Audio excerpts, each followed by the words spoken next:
welcome back to Adobe Live with me, your host, Pixipui, in another video creative challenge. How is everybody doing? How are you lot doing? Hi Bruce, hi Oliver, hi Uma, hi Jack. Good to see you lot. Hello Behance and hello YouTube. As I did mention, we are doing a creative challenge, which means I need your help. Think of some colors because we've got a room to decorate. But first, what's the challenge? The challenge is the parallax effect. As always, I've got some downloadable files for you in the description of the YouTube. I think Jack might have them too, but you can totally do this from scratch with me because I'll be doing that too. And we can do it at the same time, which will be great. That's a really nice, simple process for this one. Plus, we're going to put it in like a cute little square or a cube. We're going to keep it nice and fine. Purple, obviously. You know what? When I was thinking to myself, what should I ask people? The color? If Oliver's there, it's going to be purple and orange. Completely Splatoon. Thank you, Jack. Jack's popped it down in the chat on both the YouTube and the Behance if you're ready for that. Penny! Hello, Penny. Good to see you. Good to see you. Right, so as always, I like to break things down into 3 steps. I feel like it kind of makes it a little bit easier if we can minimize it in such a way. So, step 1. We're going to plan it. We're going to think of the placement.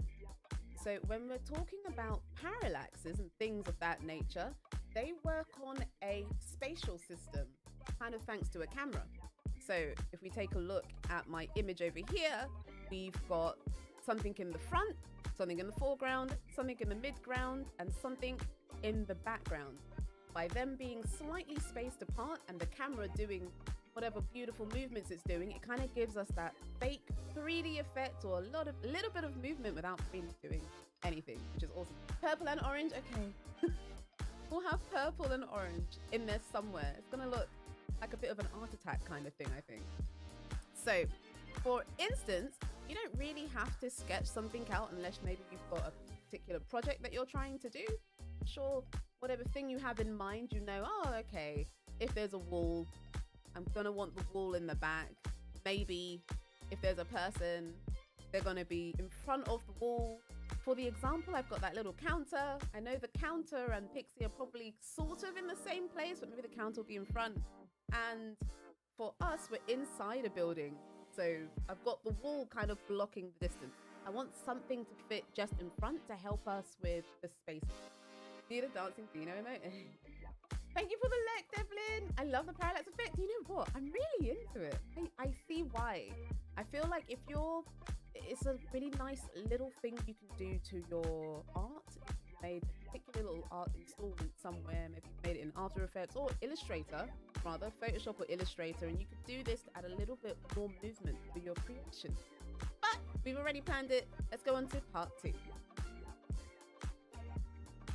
We're going to have to prep the assets, so now's the time to open After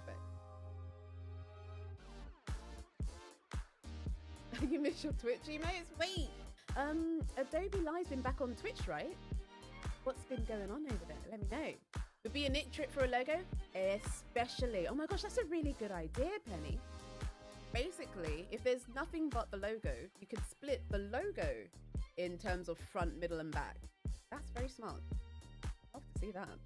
So if you're using the file I've given you, you probably already have this open with a solid background there already. If you don't, open up your After Effects. We'll make a new comp. And I'm just making it the size of my screen for now, but you can make it any size you like. We're going to make a solid. This is gonna be like a cover, I'd say. Let's say like if I had something here and something here. So when I'm moving around, I don't need to worry about what the front's doing. It's going to help with the parallax effect a bit more, so I don't need to worry about any spillages from either side. Hello, Pro. Good to see you. How's your Tuesday going? I'm going to call this a background, but it's not really. Now, if you want, there's multiple ways to create this mask. We could go up, grab our cube or our rounded rectangle tool, hold the shift button, and absolutely create a space this way. Go to inverted, and now we've got our section. But I've found that if you choose to do it separated, it seems like a little bit of more steps, but you have more control this way. So if we hold shift draw whatever we like. Make sure fill's on. It seems to work a little bit better with the masking. And then we take a look on the right-hand side next to the properties. We're able to round the edges a little more. And if we toggle our switch, we'll connect the background to our square just up above and invert it. So now I'm able to move the mask wherever I like without having to worry about the solid top. Oh my goodness, be careful, Devlin. That is very, very concerning. That's very concerning. I'm gonna name this my mask. There we go. Now we're probably not gonna move this one so much, but again, it's nice to have it. So what else do we need? I know we had two colors. We've got purple and orange. Are there any other colors you don't want us to add? The next thing we have to do is add behind square. So I'm thinking I'm going to go straight for a background. We could totally make it Splatoon-y. That would be great, actually. I'm going to go for a rectangle tool. I think maybe the background's going to be shades of purple. And then something else will be orange. Maybe we can make a book orange. Okay, thinking a light color to indicate it's not at the back, to make sure that it actually goes below our mask. We'll just drag it underneath. We can call this wall 1. Ooh. W wall 1. Gonna make another one and just make it slightly darker. So now it kind of looks like it's off to the side. There we go. Lovely. We could make the floor orange. This is one wild room. Just want to let you know that now. Crazy, crazy ideas, and I'm here for it. Wall 2. I know it looks like it's side by side, but let's imagine this 3D. We're going to have an orange floor. This orange. Here we go.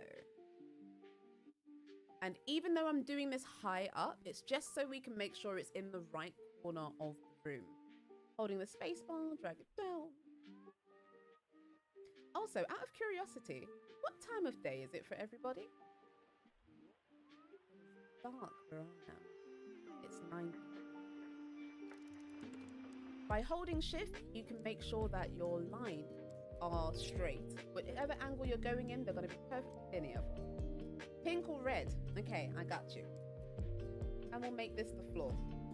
Now, at the moment, we've got lots of pieces. We are, once we're satisfied with them, going to put them into a comp. However, I will say, if you're planning to animate any of the pieces, animate them first and then comp them. The comping's just so we can make the next half easier. 4 p.m., 3 p.m. Oh yes, Oliver, I know. We're in the same place. Eat. Bedtime. Oh, Uma, it's later for you. Look at you staying up past your... Oh. Goodness. Okay, this got me. Well, me and Oliver at least. Okay, so we've got the floor. I'm content with this. I kind of like it. Purple and orange do seem to match each other. What color do we have? Pink or red? Pink or red? Okay, we'll make the book pink and maybe something on it red, or maybe I'll wear it. Let's make something in the mid-ground. Done the foreground, let's go to mid. Grab the pen tool. Or I could have like a burgundy red for the table. You might say this is brown, but brown has bits of red in it. Can we get away with it? Maybe. All right. Another thing with angles. Uma's a night owl for sure. I'm envious, Uma. Just chilling. 10 p.m. for you too, Robert? My goodness. Everybody. Well, you too. Okay, so this is our counter. Let's say that I did want to add it. I feel like we're going a little bit abstract. With our sharp corners and stuff, which I'm here for. I'm going to add a lighter color just to give it a little bit of something else going on. They're all kind of solid at the moment. I'm going to just create a straight line going through it. Could be anything really, but it's the fastest thing I can think of. And the same way that we did the masking for the solid background and the mask up front, we're going to do the same thing with the counter. That way, the part that's sticking out isn't going to stick out visibly. There we go. So we can move this wherever we like, and it will stay confined to the piece. That's what we like to see. I'm going to connect these two. I should name them, but for the sake of time, I'm just going to change the color. Uma's going to game after this. Uma! Oh! Okay, okay. I'm prepared. I may take a little cheeky look. Talking about Twitch. Back in the Behance chat world. Oh, look at you, Penny, joining the rest of us. Welcome back to the Behance chat, Penny. Book. We're going with pink. Need something for Pixie to hold. I want her to make a dessert. Out of curiosity, what dessert should Pixie make? I might forget, so it means I'm probably gonna ask next Tuesday. But what dessert should Pixie make? Originally, she was going to make a muffin. So the way that I've planned these out is that it's going to be a continuous thing.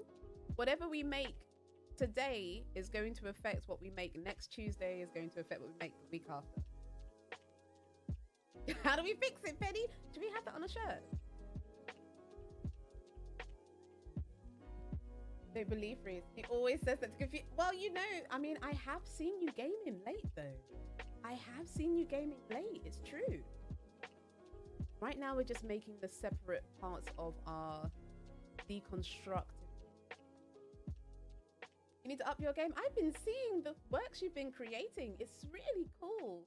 It's been really, really awesome seeing how far you've come, Penny. Like, your personal projects have been amazing. The parallax effect we're doing today is actually really simple, which is nice. All we're doing at the moment is preparing our assets. The animation part, there isn't really much to it. The computer's pretty much going to do the whole thing for us. Early on Friday? Okay. I'm ready. Thank you. Okay, we've got our little book. There's nothing inside it. Let me make another piece just so it actually looks like it's got stuff in it. Not holding something empty. And put it in the middle. Change the color. Alrighty. Wider book than I was expecting. I'm going to start to collapse these now. There we go. Pull this book. Going to make sure it's underneath the mask. Going to grab this. What color clothes should I be wearing, by the way? For some reason, I've noticed this in life as well. I have a lot of grey colored clothes. I'm not sure why that is. Counter and background. What outfit should Mini be wearing inside our little parallax? She absolutely was going to be wearing grey. And let's do ourselves a wall as well. I feel like the wall colour I was going to go... Well, you know, maybe it's a basic house. I can see the colour in my mind, but there we go. We'll go for this. Let's make this. We'll say this is a wall. That's sort of in the way. One. Muffins everywhere. Bluish grey. Blue. Okay. That's still within my region. Dig it. Move this over. Let me go ahead and grab another one. I've got lots of black clothes. Going for the goth, are we? Was that on purpose, or did you just like notice? Like, oh, what? I think I was looking back at pictures of myself, and it's like, I'm wearing grey. I'm wearing grey again. Right, we've got the wall, the book, the counter. Great. The only thing we haven't done is a little mini me. In case I ran out of time, I've made some that we can just drag in. But we might have time. I don't know. What colour are we looking today? Kind of cinnamony. Be around here. I sleep 4 hours. Wake 20 breakfast. Go to sleep. Wait, you go to sleep at 6. Wait, hold on. Robert, what are you saying? Me too, Uma, which worked out well when I had 2 black dogs. Oh no, you have a tan dog, you see all the fur. So you need some tan coloured clothes, is that what you're saying? So we're gonna make my little face. Do you lot remember, you know, the Wii? And you would make your little person and they were just floating, little thumb bobs for hands. And like either little skirt or little legs. We're gonna make one of those. So we got the head. I'm gonna duplicate the ellipse inside the layer. This way we can keep it clean. This is my ear. Also, you know how I normally have blonde hair? I know it's not blonde today. Should I make it blonde or should I make it match how we look today? What's the pre-comping window do? So by us pre-comping this, it's just to make it a little bit cleaner and easier. Otherwise, we'd have loads and loads and loads of layers that we're going to have to do the position movement on, which may or may not be a thing for you. Perhaps you don't mind it so much. You could totally just use the hidden layers, you know, that little what no face over there. But for the sake of making things slightly easier, once you're happy and content with what's supposed to be in the foreground, what's supposed to be in the background and the midground, by pre-comping it, at least it's all going to be together. Yeah, the Weemies, yeah! The me's, I will try to give mine a crazy expression. I noticed, thank you. It's only because I didn't have any blonde in my house. So I picked what I could find and it happened to look like my hair color. Quite funny. Okay. So let's make some eyes. Eye there. Let's use our pen tool. There we go. We've got the ting. Pop that over. We've got the other one. Let's do another one. Oh, wait, no, let me do the nose first. Let's get the pen tool. Turn off the fill. Turn on the stroke. Not make it green. Pixie always be switching it up. It was unintentional, but it seems to work, you know. If you're using the pen tool and it's giving you sharp edges, go over to the properties tab, which is above my head, and make it rounded. Okay, we got the nose. Let's add a little, what's this? Little mouth. Make sure we put the stroke back on. No, the fill back on. She hit, thank you. Make the little mouth like, what? This?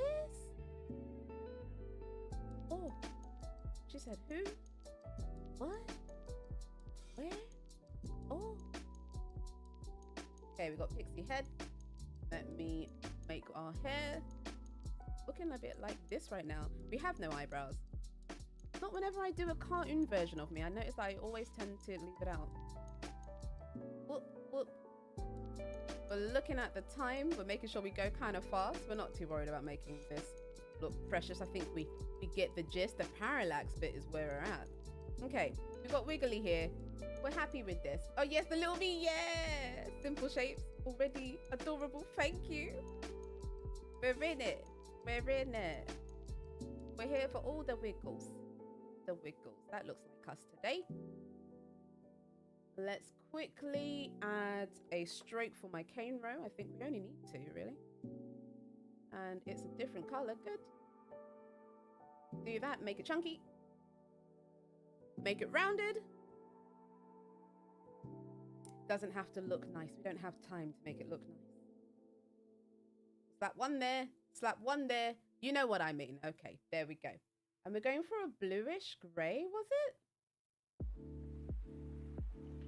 Pixie's quick. Oh yeah, I was looking at the clock. Bluish grey. Okay, we've got the top of the body. Let's use a pen. Boop, boop, boop. Boop. Ironically, we haven't even gotten to the parallax bit because that bit's probably the simplest bit. Okay, we got the little thing. Drag it all the way underneath the mask. Let me drag my dress underneath my head. How about that? And we'll make one last shape for the hand. I want a hand on the book and a hand to the side because we know the Mies just had those little floating. Like, look how dumb, so cute. We need the counter to be in front of her. We need the book to be in front of the counter.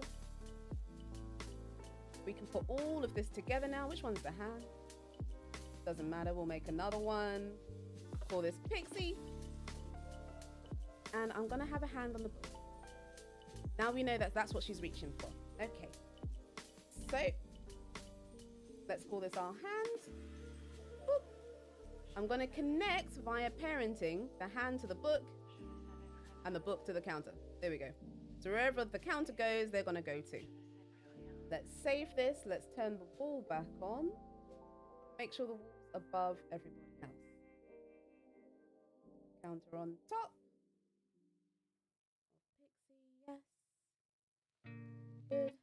Check. Oh no, that is. Phew. I wasn't too sure if it was in top in the right way. Okay.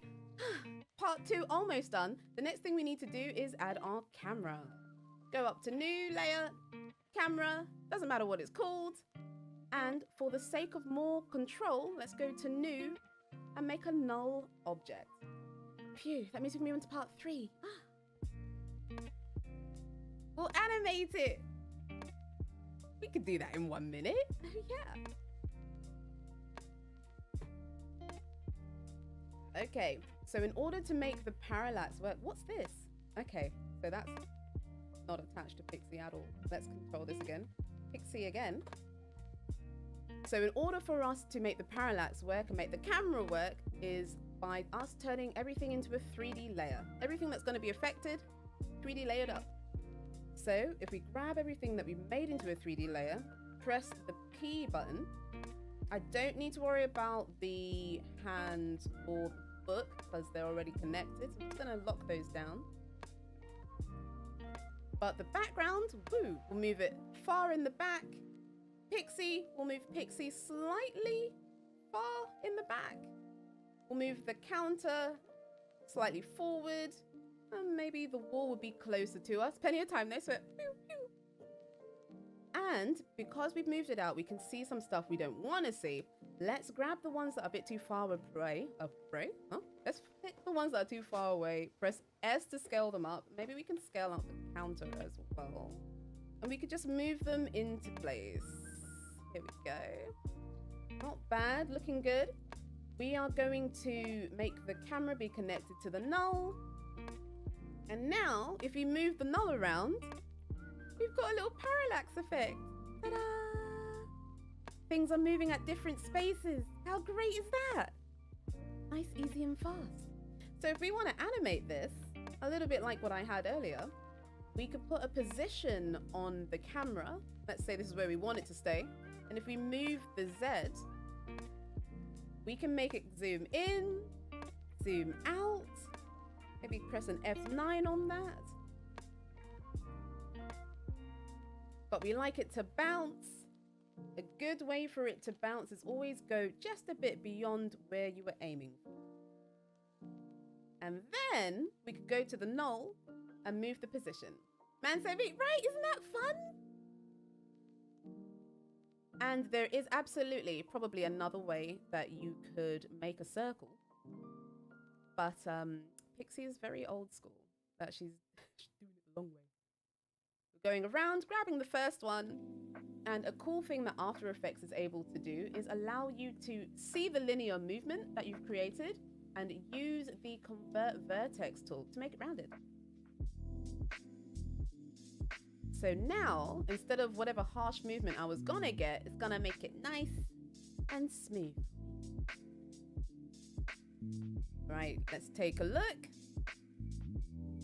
Let me zoom out maybe. The nulls are important, have to read up on them out of practice. This is a little bit of, I think a habit I brought with me from my 3D work.